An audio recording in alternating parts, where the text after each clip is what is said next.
دوسرے سال سے پڑھنا شروع کرتے ہیں کہ نماز میں سنتیں کیا کیا ہوتی ہیں. دوسرے سال سے ان کے نصاب میں یہ بات داخل ہوتی ہے. لیکن دور حدیث تک پہنچ گئے، دور حدیث سے فارغ بھی ہو گئے، مگر ان سنتوں کا پر عمل کی توفیق نہیں ہوتی اور اس کا دھیان نہیں ہوتا، اس کی اہتمام نہیں ہوتا. یہ بڑے ہی افسوس کی بات ہے، کیونکہ علم تو اسی لیے حاصل کیا جا رہا ہے تاکہ اس کے اوپر عمل کیا جائے. اگر سنت کی اتباع کا اہتمام نہیں ہے تو پھر علم کا فائدہ کیا ہوا؟ اس لیے اس بات کا ہر بندے کو، چاہے وہ طالب علم ہو، عالم ہو، استاد ہو، شاگرد ہو یا عام آدمی ہو، عام مسلمان ہو، ہر ایک کو ان سنتوں کی معرفت حاصل کرنی چاہیے اور اس کے مطابق اپنی نماز کو بنانا چاہیے. یہ پہلا قدم ہے خشوع حاصل کرنے کی طرف. اسی میں یہ بات بھی داخل ہے کہ اعضاء جب نماز میں ہوں تو اعضاء میں حرکت نہ ہو. جتنا آدمی بے حرکت کھڑا ہوگا اتنا ہی خشوع حاصل ہوگا. وَقُومُوا لِلَّهِ قَانِتِينَ، قرآن کریم فرماتا ہے کہ اللہ کے سامنے جب کھڑے ہو تو قانت بن کر کھڑے ہو. قانت کی تشریح فقہاء کرام نے یہی کی ہے کہ حرکت نہ ہو. اب بلا وجہ بعض اوقات کسی خاص عذر کے بغیر لوگ ہاتھ ہلا رہے ہیں، کھجا رہے ہیں، حالانکہ اتنی کوئی کھجلی شدید نہیں ہے کہ فوراً ہی کھجانے کی ضرورت ہو. یہ سب لاپرواہی ہے جس کے نتیجے میں آدمی سنت کی برکات سے بھی محروم ہو رہا ہے اور خشوع سے بھی محروم ہو رہا ہے. یا کھڑے کھڑے آدمی ہلنا شروع کر دیتے ہیں یا ہاتھ پاؤں ہلانا شروع کر دیتے ہیں. یہ ساری باتیں جو ہیں یہ سنت کے بھی خلاف اور خشوع کو فوت کرنے والی ہیں، جن کے نتیجے میں آدمی خشوع سے محروم ہو جاتا ہے. تو خشوع کا پہلا قدم، جس کو خضوع بھی کہتے ہیں ضاد سے، وہ یہ ہے کہ اعضاء نماز کے اندر سنت کی حیات پر رہیں اور ان میں حرکت نہ ہو. وہی حرکت ہو جو نماز کی حرکت. نماز کے علاوہ جو دوسری حرکات ہیں ان سے آدمی اپنے آپ کو بچائے. یہ پہلا قدم ہے اور کر کے دیکھ لے آدمی کہ اس کا اہتمام کرنے سے خشوع کتنا حاصل ہوتا ہے اور اس سے لاپرواہی برتنے سے خشوع کس طرح فوت ہوتا ہے. اسی طرح بلکہ علماء کرام نے یہ بھی فرمایا ہے تجربہ کرنے کے بعد کہ یہ خشوع کا آغاز ہوتا ہے در حقیقت وضو سے، کہ جب وضو کر رہا ہے آدمی تو اس وقت بھی کہا گیا ہے کہ دنیا کی باتیں نہ کرو، بلکہ وضو کی طرف متوجہ ہو کر وضو کرو. اعضاء صحیح طریقے سے دھو. اعضاء کو دھوتے وقت اللہ تبارک و تعالی نے جو اجر رکھا ہے اعضاء کے دھونے پر، وضو کے اوپر، اس کا دھیان کرو. مثلا حدیث میں آتا ہے کہ جب بندہ جو کوئی عضو دھوتا ہے وضو کے اندر، تو ہر عضو کے دھونے پر اس عضو کے گناہ جھڑتے ہیں، گناہ دھلتے ہیں. تو بزرگوں نے فرمایا کہ جب آدمی وضو کر رہا ہو تو جو عضو بھی دھو رہا ہو اس کے دھوتے وقت یہ تصور میں لائے کہ نبی کریم صلی اللہ علیہ وسلم نے فرمایا کہ جب آدمی ہاتھ دھوتا ہے تو ہاتھ سے کے گناہ جھڑتے ہیں، جب منہ دھوتا ہے تو منہ کے گناہ جھڑتے ہیں، تو میرے گناہ انشاءاللہ جھڑ رہے ہیں. یہ تصور کرو. اس تصور کے ساتھ جب وضو کیا جائے گا تو اس کے اندر جو نور پیدا ہوگا، اس سے جو کیفیات پیدا ہوں گی، انشاءاللہ وہ آگے نماز کے خشوع کے اندر مددگار ہوگی. اور وضو کے اندر مسنون دعائیں پڑھے آدمی، جو مسنون نبی کریم صلی اللہ علیہ وسلم سے معصور دعا ہے وہ ہے اللہم اغفر لی ذنبی ووسع لی فی داری وبارک لی فی رزقی. تو دعا یہ پڑھتا رہے. اور اشہد ان لا الہ الا اللہ واشہد ان محمدا عبدہ ورسولہ، یہ نبی کریم صلی اللہ علیہ وسلم سے معصور ہیں یہ دعائیں. اور بعض علماء کرام نے کچھ اور دعائیں بھی بتائی ہیں کہ ہاتھ دھوتے وقت یہ پڑھے اور پاؤں دھوتے وقت یہ پڑھے اور چہرہ دھوتے وقت یہ پڑھے. وہ اگرچہ ان مواقع پر مسنون نہیں ہیں لیکن ہیں وہ سب نبی کریم صلی اللہ علیہ وسلم کی مانگی ہوئی دعائیں. ان کو یاد کر لے، ان کو کرے. غرض وضو سے خشوع کا آغاز ہو کہ آدمی سنت کے مطابق وضو کرے اور سنت کے مطابق وضو کی طرف متوجہ ہو۔ حدیث میں نبی کریم صلی اللہ علیہ وسلم نے ارشاد فرمایا کہ پانی میں اسراف سے بچو، یعنی وضو میں پانی زیادہ مت بہاؤ، ضرورت سے زیادہ۔ یہاں تک فرمایا کہ ایاک والصرف وان کنت علی نہر جار، کہ فضول خرچی سے بچو چاہے تم بہتے ہوئے دریا کے کنارے کھڑے ہوئے ہو۔ اگر دریا کے کنارے کھڑے ہو کے کوئی دریا سے وضو کر رہا ہے تو دریا کے پانی میں تو کوئی کمی نہیں آتی، لیکن عادت ڈلوانی مقصود ہے کہ فضول خرچی کی عادت مت ڈالو۔ یہ نہیں کہ نل جو ہے وہ بہت تیز کھول دیا اور جتنا پانی بہہ رہا ہے پوری طرح بہہ رہا ہے، چاہے ضرورت ہے یا نہیں ہے۔ اسراف سے بچتے ہوئے وضو کرو، نبی کریم صلی اللہ علیہ وسلم کے ارشاد کو مد نظر رکھتے ہوئے، اور ہر عضو کو دھوتے وقت یہ تصور کرو کہ اللہ تبارک و تعالیٰ کی رحمت سے میرے گناہ اس سے جھڑ رہے ہیں۔ جب اس طرح وضو کر کے آیا آدمی اور پھر نماز کے اندر کھڑا ہوا اور سنت کے مطابق تمام اعمال انجام دیے، اعضاء کو بلا ضرورت حرکت سے بچایا، تو انشاءاللہ پہلا قدم خشوع کا حاصل ہو گیا۔ اب دوسرا قدم ہے قلب کا سکون یا قلب کا خشوع، دل کا۔ اس کا مطلب کیا ہے؟ اس کا مطلب یہ ہے کہ آدمی دھیان دے نماز کی طرف دھیان دے، اور نماز کے علاوہ دوسری باتیں جو ہیں ان کو اپنے اختیار سے دل میں نہ لائے، اپنے اختیار سے نہ سوچے، بلکہ نماز کی طرف متوجہ رہے۔ حضرت نے اس ملفوظ میں ارشاد فرمایا کہ یوں تو نماز کے اعمال بہت سے ہیں، قیام بھی ہے، رکوع بھی ہے، سجود بھی ہے، قعدہ بھی ہے، یہ سارے نمازی کے اعمال ہیں، لیکن ایک چیز سب میں قدر مشترک ہے، وہ ہے ذکر۔ ہر جگہ ذکر ہے، یا تلاوت کی صورت میں ہے، سورہ فاتحہ پڑھنا، سورہ کے ساتھ کوئی اور صورت ملانا، یا تکبیر ہے اللہ اکبر، یا رکوع کے اندر سبحان ربی العظیم ہے، یا سمع اللہ لمن حمدہ ہے، یا سبحان ربی الاعلیٰ ہے، یا تشہد التحیات للہ والصلوات والطیبات ہے۔ یہ سب ذکر اللہ ہے، اللہ کا ذکر ہے۔ شروع سے لے کر آخر تک نماز اللہ کے ذکر پر مشتمل ہے، تو چونکہ وہ ہر رکن کے اندر ہے، اس واسطے توجہ اس کی طرف متوجہ ہو جاؤ۔ الحمدللہ رب العالمین کہا تو دھیان کے ساتھ کہو، پتہ ہو کہ میں الحمدللہ رب العالمین کہہ رہا ہوں، دھیان ان الفاظ کی طرف دو۔ الرحمن الرحیم کہا تو دھیان الرحمن الرحیم کی طرف ہو، مالک یوم الدین کہا تو دھیان اس کی طرف ہو۔ بلکہ ایک اور بات کا بھی اگر دھیان پیدا کر لو، جس کی طرف نبی کریم سرور عالم صلی اللہ علیہ وسلم نے ایک حدیث میں توجہ دلائی کہ آپ نے فرمایا کہ جب بندہ نماز کے اندر کہتا ہے کہ الحمدللہ رب العالمین، تو اللہ تبارک و تعالیٰ فرماتے ہیں حمدنی عبدی، میرے بندے نے میری تعریف کی ہے۔ گویا جواب دیتے ہیں اللہ تعالیٰ، اس کی قدر فرماتے ہیں کہ میرے بندے نے میری تعریف کی، الحمدللہ رب العالمین کہتا ہے۔ جب بندہ کہتا ہے الرحمن الرحیم، تو اللہ تبارک و تعالیٰ فرماتے ہیں اثنا علی عبدی، میرے بندے نے میری ثنا کی ہے۔ اور جب مالک یوم الدین کہتا ہے تو باری تعالیٰ فرماتے ہیں کہ مجدنی عبدی، میرے بندے نے میری مجد بیان کی ہے، میری بزرگی بیان کی۔ پھر جب بندہ کہتا ہے کہ ایاک نعبد و ایاک نستعین، کہ اللہ ہم تیری ہی عبادت کرتے ہیں اور تجھی سے مدد مانگتے ہیں، تو باری تعالیٰ فرماتے ہیں کہ یہ جملہ میرے اور میرے بندے کے درمیان ہے۔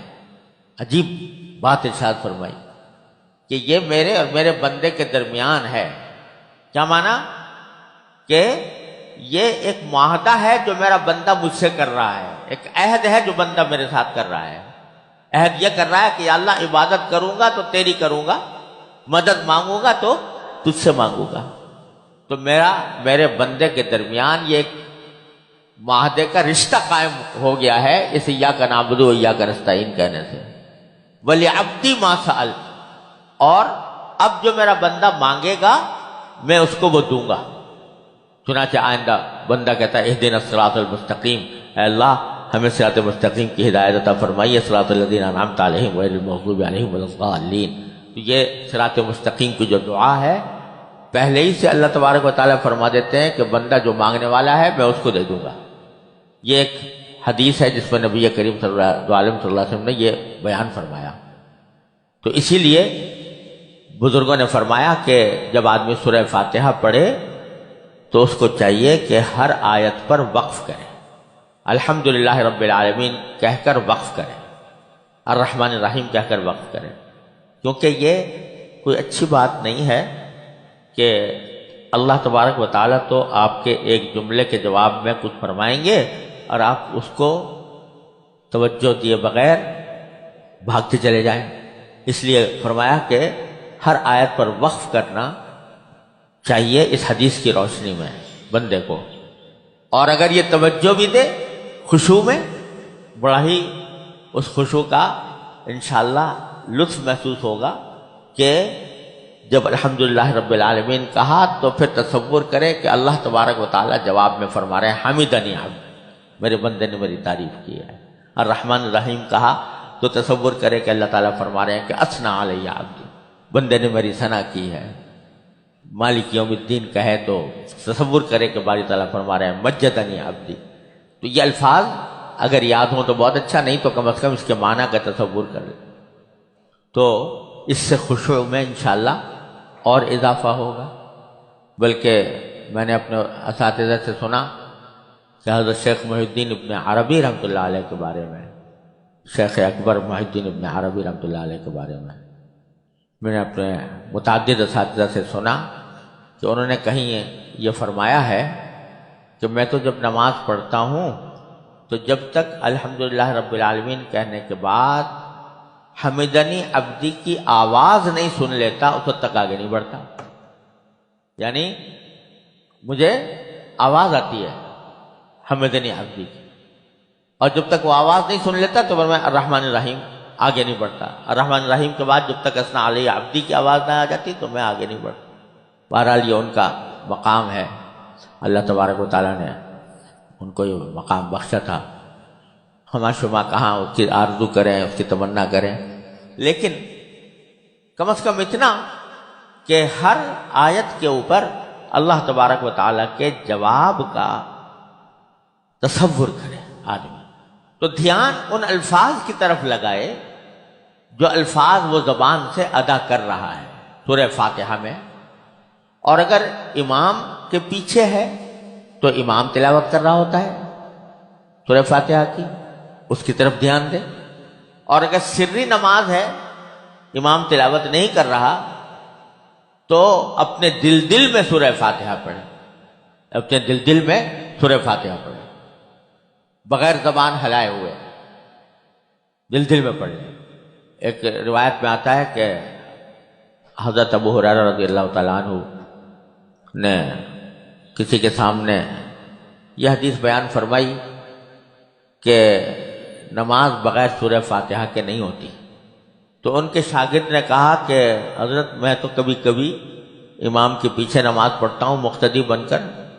تو آپ نے فرمایا اقرأ بہا فی نفسک یا فارسی. وہ ایران کا رہنے والا تھا کہ اے فارسی تم یہ سورہ فاتحہ اپنے دل میں پڑھا کرو، جب سری نماز ہو تو دل میں پڑھو. امام زبان سے پڑھ رہا ہوگا تم دل سے اس کو دہراؤ اور اسی کیفیت کے ساتھ دہراؤ جس کیفیت کے ساتھ عرض کیا کہ ہر آیت کے اوپر رک کر اللہ تبارک و تعالیٰ کے جواب کا تصور کرو. تو غرض ذہن لگاؤ ان الفاظ کی طرف جو زبان سے ادا کر رہے ہیں. پھر سری نماز میں ایک مرحلہ ایسا بھی آ جاتا ہے جبکہ چلو سورہ فاتحہ بھی پڑھ لی، دل میں پڑھ لی، اس کے بعد بھی مثلا ابھی رکوع نہیں ہوا، کچھ وقت گزر رہا ہے، تو اس وقت میں آدمی کو چاہیے کہ یا تو اپنی طرف سے کوئی صورت ذہن میں لا کر اور وہ دل میں پڑھ لیں، قل هو اللہ احد، قل اعوذ برب الفلق، قل اعوذ برب الناس، یا دل میں اللہ تبارک و تعالیٰ سے مانگے، یا اللہ میں آپ کے سامنے کھڑا ہوں، یا اللہ میں آپ کی بارگاہ میں حاضر ہوں، اپنے فضل و کرم سے میری فلاں حاجتیں پوری فرما دیجئے، مجھے خشوع عطا فرما دیجئے، یہی دعا مانگے، مجھے نماز کو صحیح طریقے سے اپنی رضا کے مطابق پڑھنے کی توفیق عطا فرما دیجئے۔ غرض اپنے دل کو لگاؤ اللہ تبارک و تعالیٰ سے کچھ مانگنے کی طرف۔ دل کا قاعدہ یہ ہے کہ یہ کبھی بھی خالی نہیں رہتا، اس میں کچھ نہ کچھ خیال ہر وقت آتا ہے۔ کوئی انسان ایسا نہیں ہے جس کو کسی نہ کسی وقت ہر وقت کوئی نہ کوئی خیال نہ آ رہا ہو، وہ خیال سے خالی نہیں ہوتا۔ اگر تم اس کو اللہ تبارک و تعالیٰ کے ذکر سے آباد کر دو گے، اللہ تعالیٰ کی یاد سے آباد کر دو گے، دعاؤں سے آباد کر دو گے، تو پھر وہ دوسرے خیالات نہیں آئیں گے۔ لیکن اگر تم نے خالی چھوڑ دیا تو فارسی کی مثل مشہور ہے کہ خانہ خالی را دیو میں گیر، کہ جو گھر خالی پڑا ہوا ہو کوئی نہ کوئی جن آ کے قبضہ کر لیتا ہے اس کو۔ تو اگر دل کو خالی چھوڑا تو اس پر کوئی نہ کوئی دیو آ کر قبضہ کر لے گا، یعنی کوئی نہ کوئی جن قبضہ کر لے گا، یعنی طرح طرح کے ادھر ادھر کے خراب خیالات آنے شروع ہو جائیں۔ اپنی طرف سے یہ کوشش کرو۔ رکوع میں گئے تو سبحان ربی العظیم کہہ رہے ہو تو دھیان دے کر کہو، سبحان ربی العظیم، سبحان ربی العظیم جب کہہ رہے ہو تو دھیان دے کر کہو، میں اپنے پروردگار عظیم کی پاکی بیان کر رہا ہوں، تسبیح کر رہا ہوں۔ سجدے میں جاؤ تو سبحان ربی الاعلی دھیان سے کہو، دل اور خیال کو اس کی طرف لگاؤ۔ جب التحیات میں بیٹھے تو یہ زبان سے کہا التحیات للہ والصلوات والطیبات، تو دھیان سے کہو۔ در حقیقت یہ اللہ تبارک و تعالیٰ کی بارگاہ میں ایک اللہ تبارک و تعالیٰ کی تحمید و تقدیس کا ایک طریقہ ہے جو اللہ تبارک و تعالیٰ نے اپنے نبی کریم صلی اللہ علیہ وسلم کے ذریعے ہمیں سکھایا کہ جب تم ہماری بارگاہ میں بیٹھے ہو تو یہ کہو التحیات للہ والصلوات والطیبات۔ یہ ایسا ہے جیسا کہ ہم کسی بڑے کے پاس جائیں، کسی بزرگ کے پاس یا اپنے کسی بھی بڑے کے پاس، تو ایسے ہی نہیں جا کے بیٹھ جاتے بلکہ السلام کرتے ہیں، السلام علیکم ورحمۃ اللہ وبرکاتہ، پھر بیٹھتے ہیں۔ تو یہاں اللہ جل جلالہ کی بارگاہ میں جب بیٹھے تو اس کے لیے جو تحیہ اللہ تبارک و تعالیٰ نے مقرر فرمایا وہ یہ ہے التحیات للہ والصلوات والطیبات۔ تو تصور کرو کہ میں اللہ تبارک و تعالیٰ کی بارگاہ میں ایک طرح سے تحیہ پیش کر رہا ہوں، جیسے کہ ہم کسی بڑے کو سلام کرتے ہیں، اس طرح اللہ تبارک و تعالیٰ کی بارگاہ میں التحیات للہ والصلوات والطیبات کہہ رہا ہوں۔ پھر اس کے بعد السلام علیکم ایھا النبی ورحمۃ اللہ وبرکاتہ۔ تو یہ خطاب ہے نبی کریم سرور دو عالم صلی اللہ علیہ وسلم سے، اور علماء کرام نے فرمایا کہ یہاں پر آدمی کو تصور کرنا چاہیے کہ نبی کریم سرور دو عالم صلی اللہ علیہ وسلم کو میں سلام کر رہا ہوں۔ آپ کو تصور میں ذہن میں لا کر آپ کو گویا سلام کر رہا ہوں، السلام علیکم ایھا النبی ورحمۃ اللہ وبرکاتہ۔ اور پھر جب السلام علینا وعلی عباد اللہ الصالحین کہا تو یہ ایک دعا ہے خود اپنے لیے بھی کہ ہمارے اوپر بھی سلامتی ہو اور اللہ کے جتنے نیک بندے ہیں ان پر بھی سلامتی ہو۔ تو ذرا غور کرو کتنا پاکیزہ طریقہ ہے جو التحیات میں بیٹھنے کا اللہ تبارک و تعالیٰ نے اپنے نبی کریم صلی اللہ علیہ وسلم کے ذریعے ہم کو سکھایا کہ اللہ تبارک و تعالیٰ کی بارگاہ میں تحیہ بھی ہو گیا، نبی کریم سرور دو عالم صلی اللہ علیہ وسلم کی خدمت میں سلام بھی عرض کر دیا، اور اپنے لیے اور سارے نیک بندوں کے لیے سلامتی کی دعا بھی ہو گئی، السلام علینا وعلی عباد اللہ الصالحین۔ تو آدمی اس تصور سے اگر پڑھے ہر جملے کے ساتھ، ہم لوگ تو گھوڑا دوڑاتے چلے جاتے ہیں نا، تو اس میں دھیان ہی نہیں آتا کہ کیا لفظ زبان سے نکلا کیا نہیں نکلا۔ ذرا سا توجہ کر کے، مشق کر کے، توجہ کر کے اس طرح ادا کرو. اس کے بعد پھر درود شریف ہوتا ہے، درود شریف کے بعد کوئی دعا ہوتی ہے. دعا جو آخر میں ہوتی ہے درود شریف کے بعد، تو وہ کوئی بھی قرآنی دعا ہو سکتی ہے یا قرآن کریم کے الفاظ کے مشابہ کوئی بھی دعائے ماثور ہے وہ ہو سکتی ہے، وہ پڑھ سکتے ہیں. کوئی ایک دعا متعین نہیں ہے جیسے بعض لوگ سمجھتے ہیں. ان میں سے کوئی دعا کر لو، اور اگر ایک سے زیادہ کرنا چاہو تو